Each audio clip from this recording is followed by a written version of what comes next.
than pray.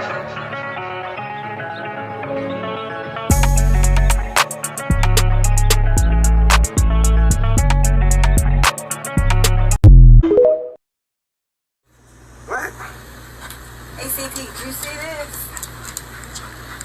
Look, if it ain't official Dana J, Prima Donna News, I don't even want to see it. Just take the phone.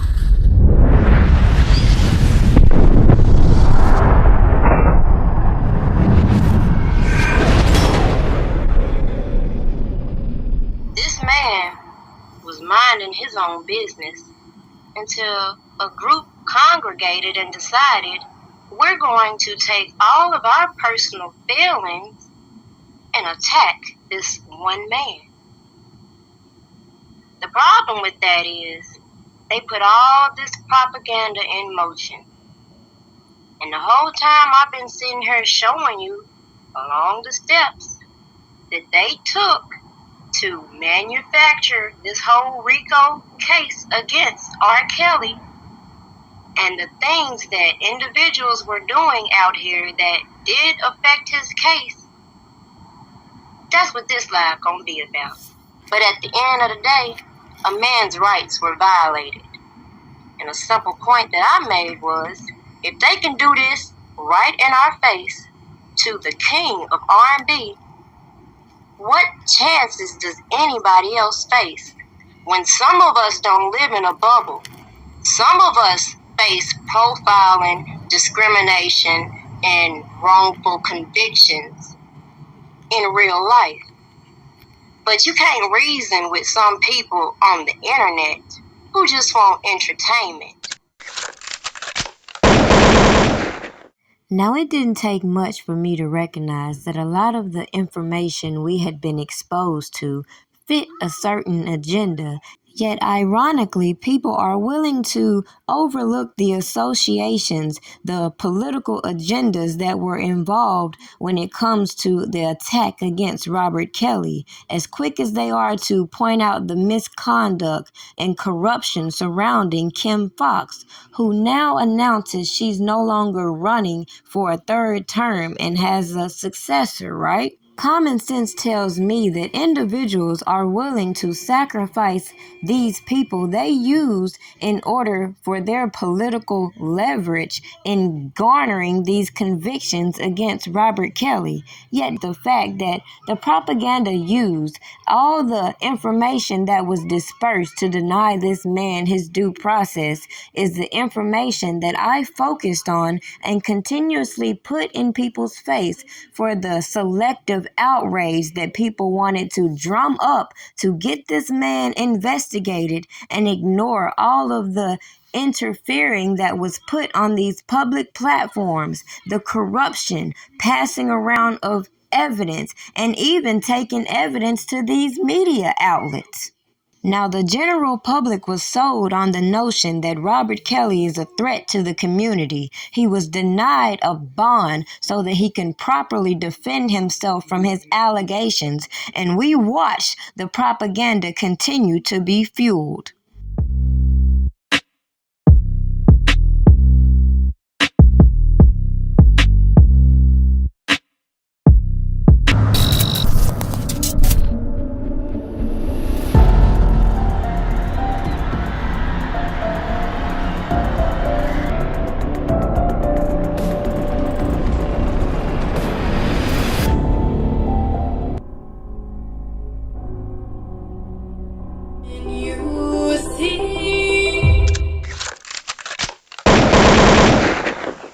In the middle of all of these allegations, R. Kelly's just dropping music. I wish. See you again someday. A very talented young man. Boy, be brave. Don't be afraid. We're gonna go all the way. Age ain't nothing but a number.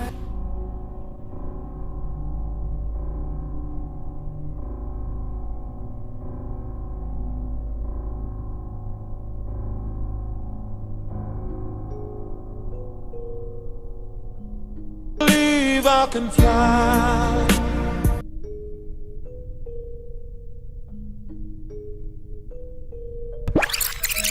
It's the remix to Ignition, hot and fresh out the kitchen.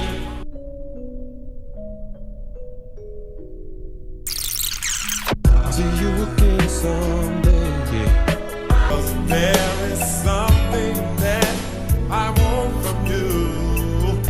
Boy, be brave. Don't be afraid. Recently, you guys said this wasn't an R. Kelly ban, but you said there's a bunch of artists that we don't like. Within the past hour, I learned commissioners instructed the county attorney to send a letter to the concert promoter, Live Nation, to cancel R. Kelly's concert. A collective group of women known as Mute R. Kelly are trying to do just that. Yet Barnes asked the commission to pull the plug on R. Kelly's August 25th concert. Mute R. Kelly wants Atlanta to follow the lead of at least 3 other cities who have canceled his concerts. They've cited low ticket sales. Anecdotally, the low ticket sales are due to public outrage. R. Kelly now threatening to sue Lifetime, of all people, if they go ahead tonight and air a 6-part docu-series, Surviving R. Kelly.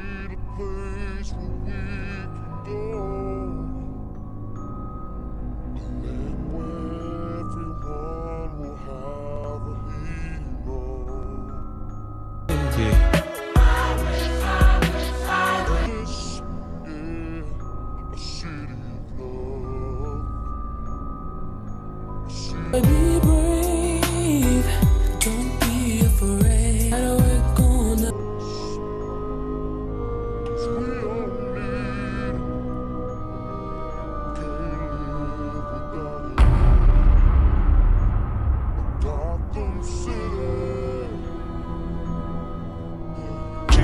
I admit that I don't own my music. I admit that I will own my music. Want it back, but they don't wanna do it. What the fuck, nigga? I wrote that music. I did that bump and grind. I did that 12 play.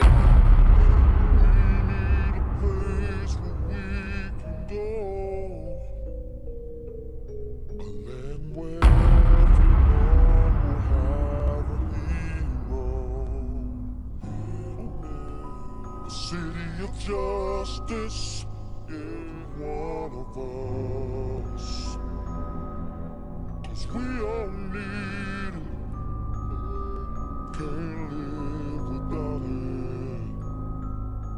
A Gotham City,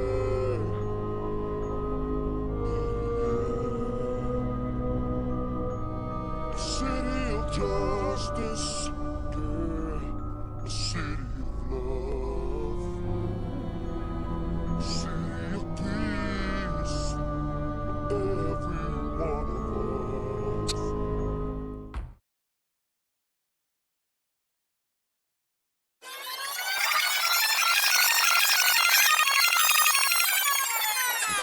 In 2002, the prosecution began.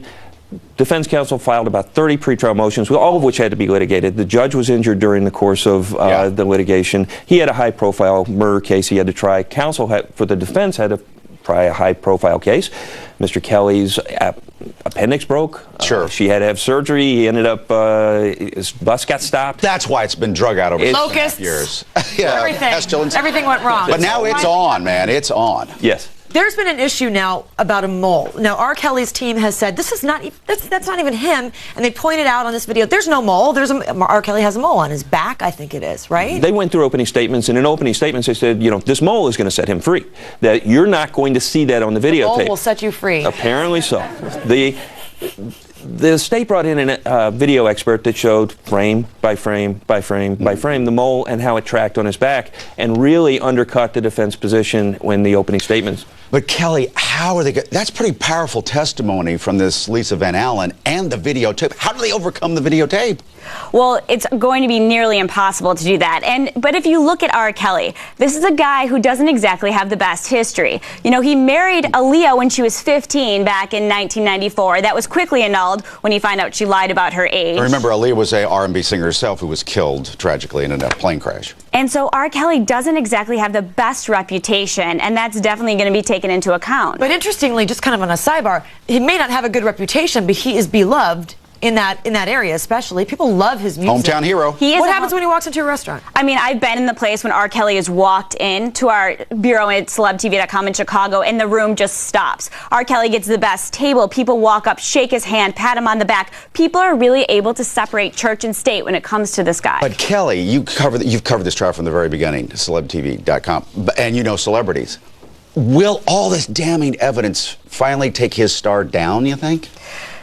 I think that R. Kelly, when it all ends, he's going to be remembered for his music. No matter what happens, he really is. He did the Bulls theme song. This is a guy, people are able to separate it. Olympic theme songs, and In the Closet, all that series of videos and all that. I think when this all ends, it's going to be like a Trapped in the Closet series. Who knows, this guy could come out with a reality show. He could be inspired and create more music based on this. If he isn't in jail. Now, here's the thing. Will he be brought up to testify? That's a question that we've discussed before.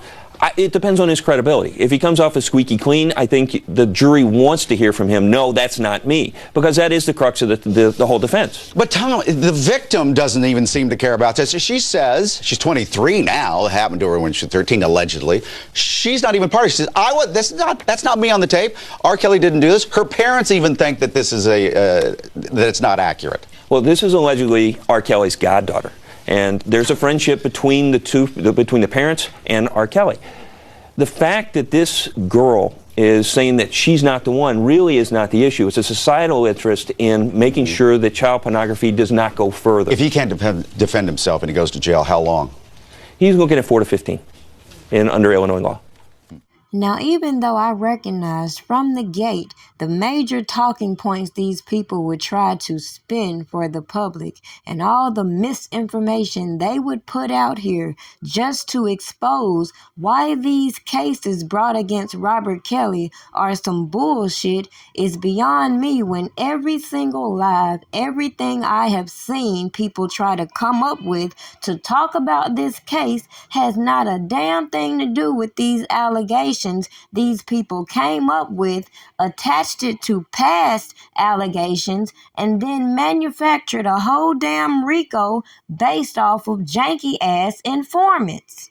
To make matters worse, the same companies that greatly profited off of this man, who are, in my opinion, equally liable if people are to believe the accusations, are equally profiting putting all these salacious stories out there with these political Me Too agendas. The mere fact that these people had to do all this strategizing and legal maneuvering just to come back with, well, he must have did something. Where there's smoke, there's fires. He shouldn't have did this. He shouldn't have did that. And nobody stand on business and call out these janky-ass, corrupt individuals.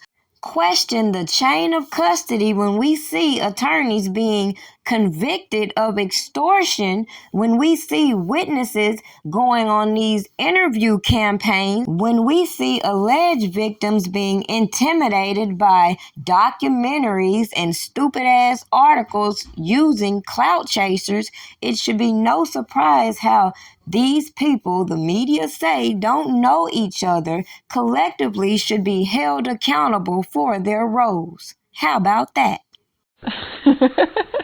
Well, I don't know either.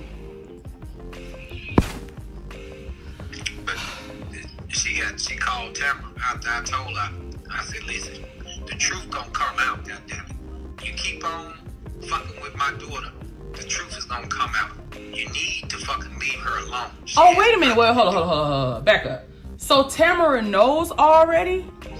Yeah. She know the truth? Hell yeah, I told her. So then I don't understand how they know all of the truth about these people, but they still allowing them to be a part of it. Well, you know why? They had spent over $3, $4, $5 million, and it's too late to edit that shit and take them out. That's some crazy shit. Now I can see y'all and y'all daughters, but if you know that, you know, these other girls are being dishonest, my thing is, what makes you think that it's not gonna come out later and then you're gonna look like a damn fool? Exactly.